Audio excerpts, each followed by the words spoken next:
Imamuna Sya'rani, Abdul Wahab Sya'rani nulis di kitab beliau. Ada beberapa kitab beliau yang besar dan kecil, hampir semuanya sama. Al-Minan, ada Qawaid Tasawuf, ada macam-macam. Ada Thariqah Matbuliyah. Beliau mengatakan Al-Wali Ibnul Wali. Wali itu pasti gurunya wali. Namun wali Allah ini kan cahaya. Cahaya kalau terlalu dekat silau. Akhirnya orang terdekat tidak tahu, santrinya nggak paham. Karena si kiai sifatnya masih seperti manusia, sakit kayak manusia, lapar kayak manusia, marah kayak manusia, tidur kayak manusia, bersyahwat seperti manusia. Kata orang sekitarnya, anak istrinya, santri-santrinya, tetangganya, ini bukan wali. Wali itu di tengah hutan. Emang wali tengah hutan? Itu namanya wali al-hutani. Orang hutan namanya itu. Mukanya berbulu-bulu, bukan berjenggot, ya. Berbulu, namanya orang hutan. Gambaran orang awam, wali itu mesti di tengah hutan. Enggak. Wali itu yang kenal Allah, mau di tengah hutan, mau di tengah kota, di dalam gang, sama. Statusnya sama. Wali-wali Allah. Gimana? Sudah berguru belum? Nggak nyadar selama ini berguru sama beliau ya? Emang begitu. Orang kalau dekat cahaya silau, nggak tahu dia dekat cahaya. Taunya kapan? Kalau cahayanya sudah pindah. Udah pindah alam, baru sadar, bapakku wali, guruku wali, tetanggaku wali, baru sadar. Mau begitu? Guru saya, murid-murid Syekh Yasin, kata beliau-beliau ini banyak. Waktu Syekh Yasin hidup orangnya biasa-biasa aja, gak ada yang aneh. Pas meninggal baru keluar semua kisahnya. Kalau beliau Jumatan, itu gak kelihatan keluar rumah, tahu-tahu sudah nyampe di masjid. Gak kelihatan balik, ditungguin di depan rumah, depan belakang, tahu-tahu sudah di dalam kamar. Tuh, lewat mana tuh? Guru kita Kiai Ahmad Marwazi berkisah, kawan saya iseng, orang Syam, orang Suriah, pengen tahu Syekh Yasin ini Jumatannya kapan sih? Atau jangan-jangan nggak Jumatan lagi? Tuh kan curiga sama gurunya. Masa curiga sama wali nggak sholat? Emang ada wali nggak sholat? Nggak ada wali nggak sholat. Sholatnya wali setiap napasnya. Yang rukuk sujud itu simbol aja. Dia sholat setiap nafasnya. Yang kelihatan sama kita sholat itu ruku sujud. Kalau begitu orang munafik sholat juga dong? Enggak, orang munafik walaupun ruku sujud dia nggak sholat. Wali walaupun dia cuma duduk dia sholat. Walaupun dia tidur dia lagi zikrullah. Itu kalau wali Allah. Dicobain lah. Kebetulan apartemennya pintunya satu doang. Ditungguin di depan, nggak keluar-keluar itu Syekh Yasin. Akhirnya udah mau selesai khutbah, seorang ini baru keluar. Pas dulu udah sampai Masjidil Haram, saya Yasin depan dia, bengong dia, ikut di depan.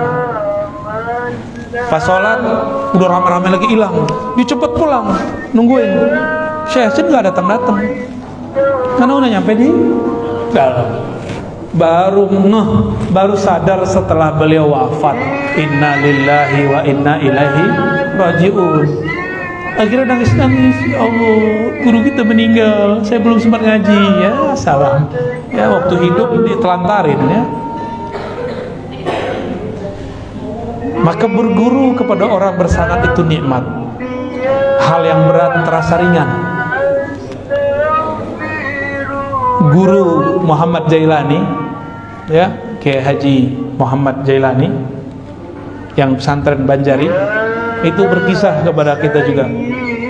Kami ngaji kepada gurunya guru beliau juga nih, Syekh Ismail, ya, Ismail Zaid nih. Syekh Ismail nih karomahnya bisa memahamkan baca kitab tanpa perlu menjelaskan. Kiai Muhammad Jailani mengisahkan bahwa ada beberapa murid nggak ngerti baca kitab. Terus bawa kitab ke beliau. Apa kata beliau? Syekh Ismail Zain, dah ikra, baca. Baca yang tadi dia berhari-hari nggak paham, baca doang paham depan Syekh Ismail Zain. Jadi cukup mandang beliau langsung kebuka ilmunya. Itu karomah. Jadi karomah itu nggak mesti jalan di atas air. Karomah yang tertinggi itu orang jahil jadi alim, orang otaknya gelap jadi bercahaya. Itu yang disebut karomah tertinggi. Karena Allah mengatakan yarfa'illahu alladhina amanu minkum walladhina utul ilma darajat. Orang beriman, orang yang diberi ilmu diberikan darajat. Darajat itulah karomah hakiki. Jadi karomah hakiki bukanlah bisa kebal, itu biasa.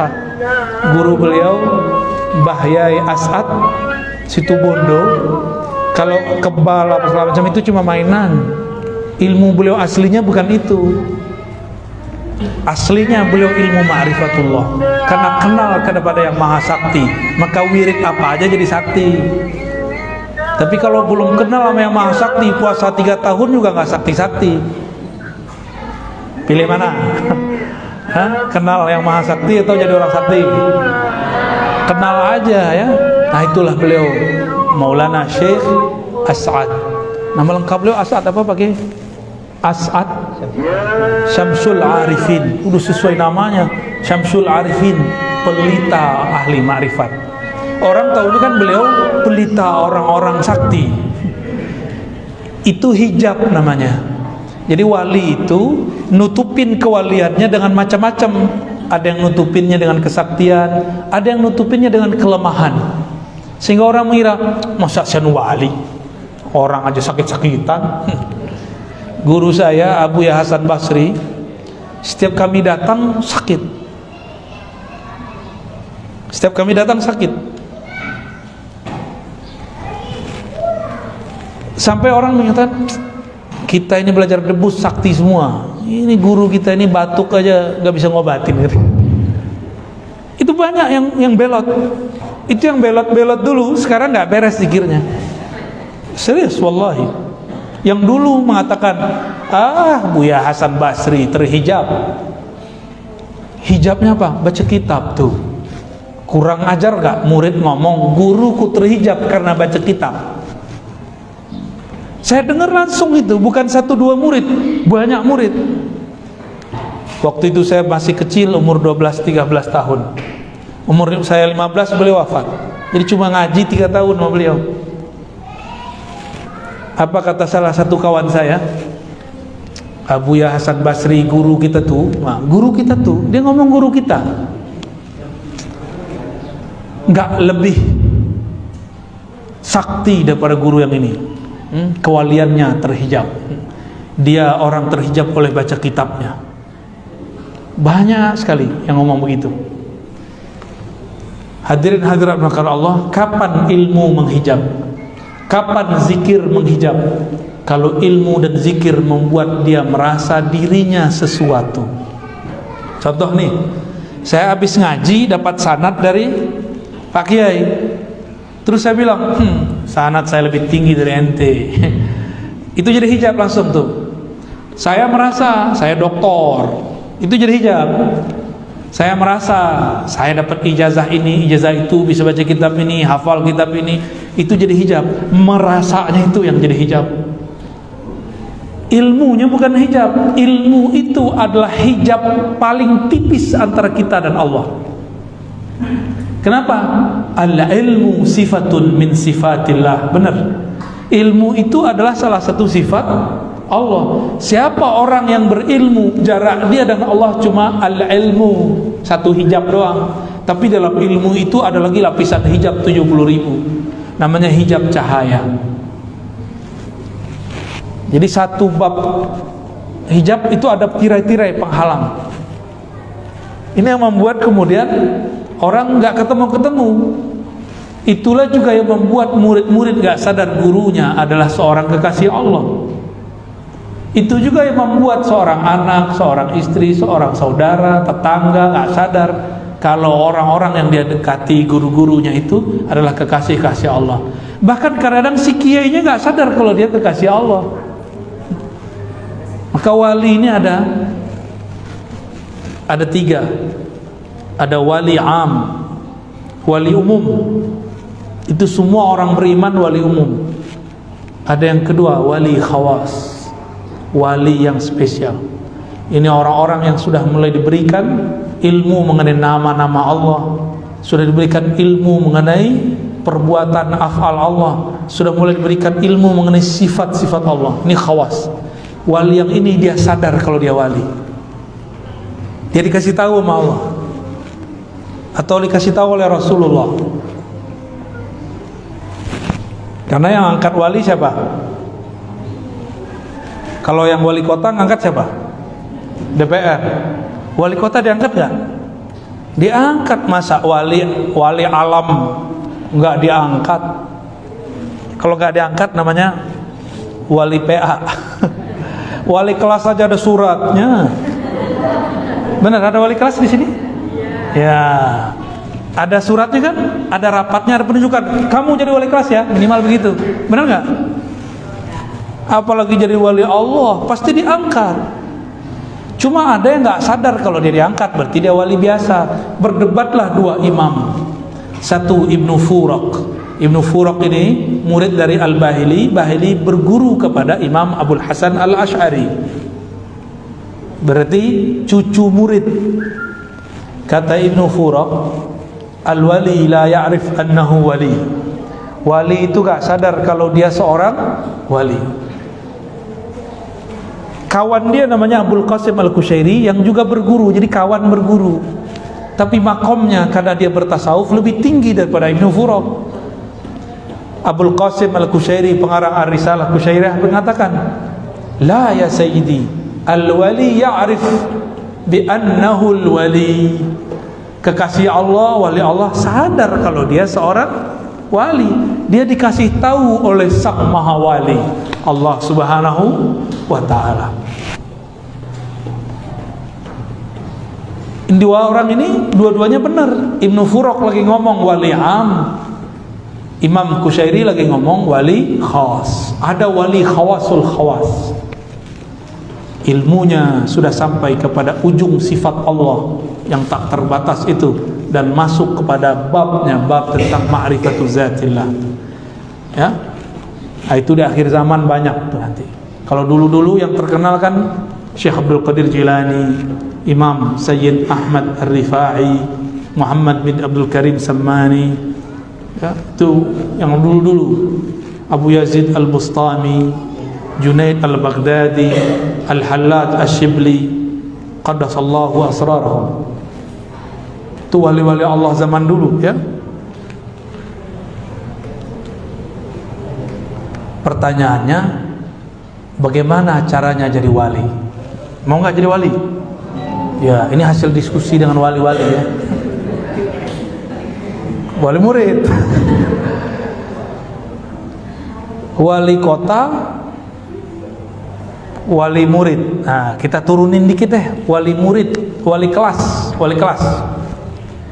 Wali kelas mungkin nggak orang nggak sekolah. Berarti dia jadi wali kelas karena dia punya ilmu, bener?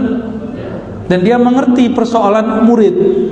Dia bertanggung jawab terhadap murid-murid. Dia mengenal persoalan yang ada di situ. Maka seorang wali Allah itu ada wali yang memegang asma, nama. Ada wali yang memegang af'al, perbuatan Allah. Ada wali yang memegang sifatullah. Nanti di akhir zaman, mungkin zaman ini sudah, wali yang menguasai ilmu ma'rifatu zatillah. Ma'rifat zat bukan memikirkan zat, ma'rifat itu beda. Orang kenal nggak perlu mikir. Coba kalau saya kenal beliau kan saya nggak perlu pikir-pikirkan beliau ini siapa kan. Cukup kita pandang, kita dengarkan, terus kan selesai. Jadi antum kalau ngelihat saya kan nggak perlu mikir-pikirin. Oh Rozi itu kan nggak perlu kan? Ini nggak sama. Orang kalau udah kenal nggak perlu mikir. Tapi kalau belum kenal, kamu kenal nggak Syanu? Siapa? Oh dia mirip Syanu. Oh kita bayang-bayang wajahnya. Dia dulu ngaji di sini. Mikir kita. Tapi kalau sudah kenal perlu nggak? Orang kenal kepada Allah, kenal dulu baru mikir. Kalau belum kenal Allah, mikir dulu baru kenal. Itu beda tuh, ya.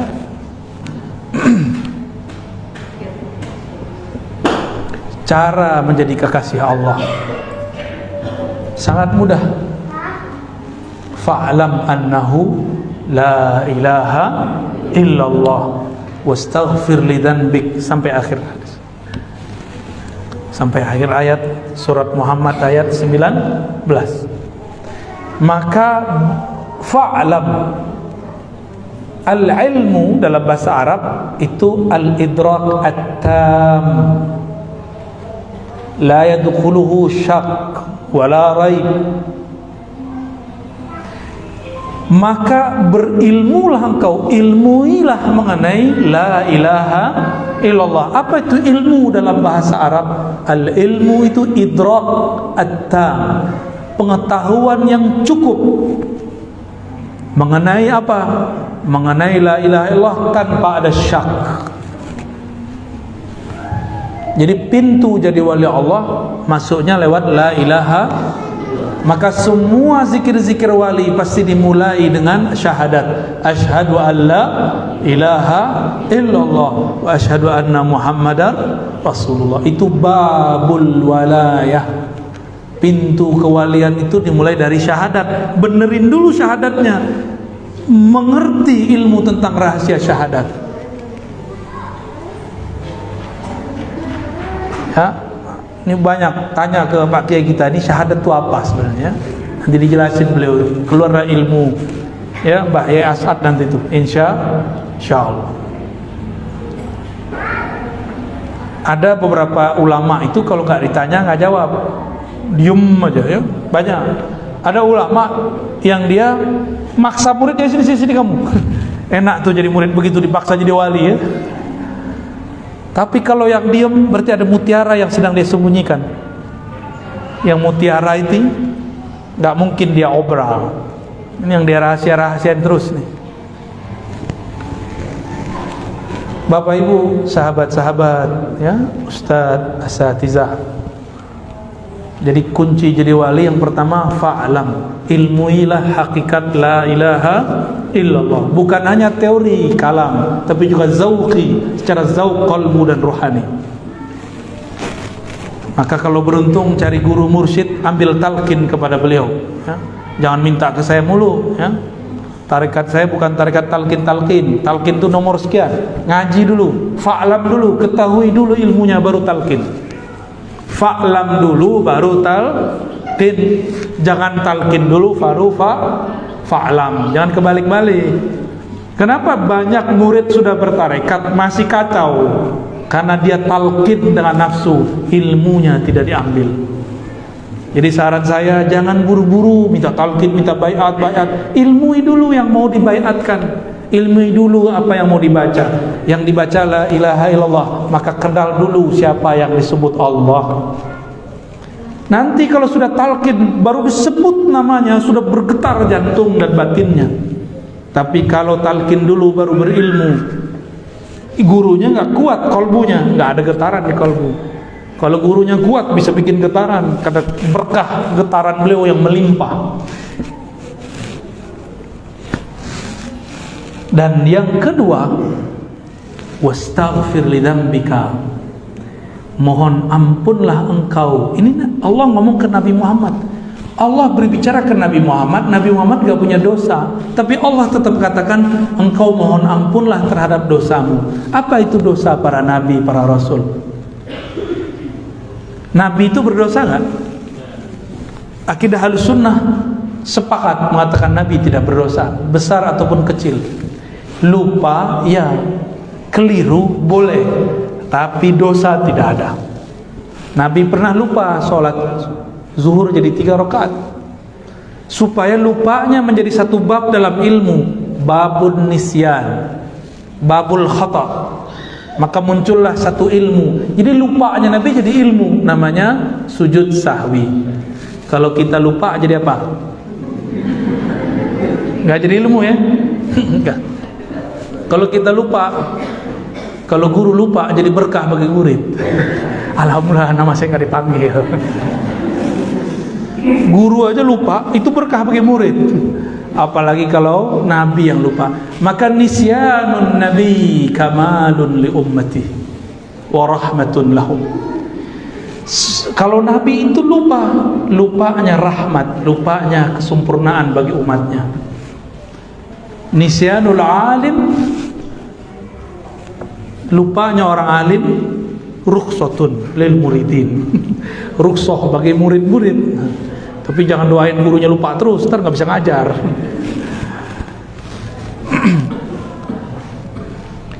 Jadi mau jadi wali itu kan pewaris Nabi, maka ilmunya harus warisan Nabi. Pertama, ilmu ilah. Yang kedua, hendaklah engkau merasa berdosa. Maka Nabi itu walaupun tidak ada dosa, tapi beliau merasa berdosa. Nah, kita ini banyak dosa, tapi merasa tak berdosa. Coba aja lihat, di sekolah, di pesantren, terjadi pergesekan. Ketika kemudian kita fasilitasi mediasi, yang ini ngomong, aku nggak salah kok. Yang satu, aku nggak merasa salah. Padahal itu ustazah itu. Bener kan? Ya, paham sendirilah. Kita lama hidup di pesantren, memang begitu ya. Pakai dalil tuh. Ajib tuh kalau ustazah tengkar, dalil keluar semua. Alfiyah aja dibaca. Kisah Ibnu Malik dengan Nawawi itu dibaca tuh. Kau nih suul adab. Ibnu Malik nyindir Nawawi ini belum pantas muncul, di-cut dulu sama Ibnu Malik. Kau ini masih kecil dan muncul-muncul aja. Suul adab sama aneh gitu. Cari pembenaran, cari-cari di kitabnya. Bilangnya iri enggak? Kita ini enggak perlu iri sama orang kalau kita sudah tahu makom kita masing-masing. Allah enggak akan pernah salah menurunkan makomat. Allah tidak akan salah memberikan ahwal. Allah tidak akan salah kirim ma'rifat. Apalagi cuma kirim rezeki, nggak akan salah. Maka aneh jika ada ustadz mengerti ma'rifatullah tapi iri sama tetangganya, beli motor duluan, mobil duluan, beli rumah duluan, kawin satu lagi. Masa iri? Berarti dia salah memahami rezeki Allah. Ternyata dia pernah suka sama orang yang dinikahi sama kawannya. Kata dia, kekasih yang tertukar. Kok ada ustadz begitu ya? Banyak. Ada yang curhat di depan saya ya. Saya belum pernah kesini tapi kebaca. Baik. Jadi kalau ingin jadi wali Allah, versi ayat ini, hendaklah engkau memunculkan bahwa rasa engkau berdosa. Lalu Nabi ini dosanya apa? Ternyata dosa Nabi bukanlah maling, bukanlah zina, bukanlah korupsi. Bukan. Dosanya Nabi adalah merasa berdosa karena kurang adab, kurang syukur. Dua itu aja. Jadi nabi-nabi itu seperti Nabi Muhammad SAW, ketika beliau keluar dari tempat buang air, apa kata beliau? Ghufranak. Ghufranak ini kan bahasa Arab aneh nih. Kok dia satu-satunya jumlah kalimat cuma dua, ghufran dan ka. Tapi kok mansub? Mansub kan? Ghufranak barisnya mansub fathah. Dalam bahasa Arab pasti ada yang disembunyikan, ditakdirkan di depannya, disembunyikan. Allahumma inni as'aluka ghufranak. Diringkas ghufranak. Nabi keluar dari tempat buang air, doa, ya Allah ampuni dosaku. Dosa yang mana? Dosa buang air kurang syukur. Ternyata buang air besar, buang air kecil itu wajib disyukuri. Nggak percaya? Coba nanti kena penyakit namanya apa? Bukan yang susah, buang air kecil itu loh. Bukan prostat, itu mau kegedean itu. Ada orang mau buang air kecil nggak bisa keluar batu ginjal. Usus buntu lah, salah. Anyang-anyangan. Iya, itu bahasa kampung gitu ya. Jangan pakai bahasa Belanda mulu. Anyang-anyangan. Mau keluar tapi nggak keluar, sakit nggak? Itu nikmat terbesar di alam semesta. Nikmat paling besar. Maka kalau minum baca bismillah. Supaya keluarnya alhamdulillah. Orang malam pertama aja bismillah, ya, malam kedua lupa. Maaf yang jomblo ya, kamu masih jomblo gak? jomblo habis sama depan saya ya. Karena kita dulu waktu jomblo habis juga depan kiai kita ya. Penasaran gimana sih caranya menghancurkan kejombloan. Khalas ya? Ya. Jadi biar jadi kekasih Allah gimana? Pertama, ilmui la ilaha illallah, mencakup ma'rifatul zat, ma'rifatul sifat, ma'rifatul af'al, ma'rifatul asma. Yang kedua, jadilah hamba, jangan sok-sok jadi wali, jangan sok suci. Merasalah dirimu berdosa, meskipun kata orang kamu tidak berdosa. Apalagi kita ini banyak dosa. Ada hari ini yang belum berdosa? Tuh matanya, mata antum habis dosa kelihatan di sini. Ada yang tadi makan nggak baca Bismillah. Secara ilmu fikih nggak dosa, tapi secara ilmu hakikat itu dosa besar. Yang ditumpuk-tumpuk setiap hari. Makan minum nggak baca doa, udah berapa kali antum numpuk? Dosa kecil, kesalahan adab kecil, kalau ditumpuk-tumpuk nanti lama-lama jadi bukit, lama-lama jadi gunung. Itu dosa besar. Jadi mau jadi wali aja bismillah lupa. Hah? Ya udah jadi wali murid aja deh. Ya, kalau jadi wali nikah, oh seru lagi tuh ya. Baik. Kira-kira itu yang dapat kita sampaikan. Mohon Pak Kiai ajizni bi asanidikum, ya. Lau samahtu. Ajizni Maulana. Kita pengen dapat salamnya aja. Mau nggak pakai? Kul ajiz tuka. Qabil tu Allah sudah sah jadi murid. Jangan salah paham, ini bukan qabil tu yang itu. Taib. Yang jomblo cemburu nanti ya. Ini bukan ankah tuka, bukan. Ini ajaz tuka. Cukup atau ada yang mau didiskusikan? Taib, fadal.